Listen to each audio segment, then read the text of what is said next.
Arestado sa entrapment operation ang isang lalaking nagbebenta ng mga rehistradong SIM sa Valenzuela City. Posible raw na ginagamit sa mga scam ang paninda ng suspect. Nasa frontline ng balitang yan, si Justine Punsalang.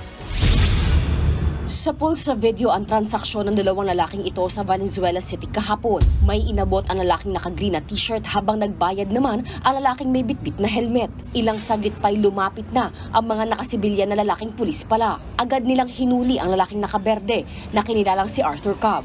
Ayon sa mga pulis, nagbebenta si Cobb ng mga pre-registered o mga nakarehistro ng SIM card. Registered na rin ang mga ibinebentang SIM card sa e-wallet. Ang singil ng suspect, 1,500 piso para sa bawat SIM card. Ayon sa PNP Anti-Cybercrime Group, na-monitor nila ang pagbibenta ni Cobb ng SIM card sa social media. Simple lamang ang modus ni Cobb. Bumibili siya ng SIM card at mano-mano ito nirerehistro bago ibinibenta. Posibleng binibili rin daw ni Cobb online ang mga nirerehistrong impormasyon sa bawat SIM card.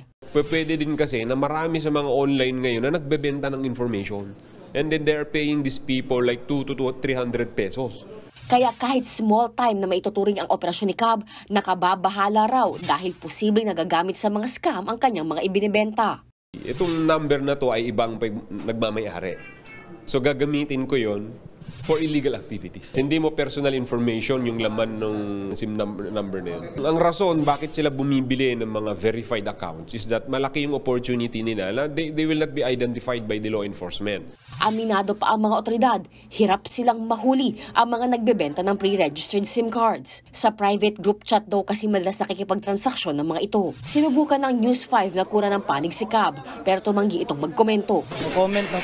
Mahaharap ang suspect sa reklamong paglabag sa SIM Registration Act. Nagbabalita mula sa frontline, Justine Punsalang, News 5. Mga kapatid, Jiggy Manikad po, iba na ang may alam at may pakialam sa panahon ngayon.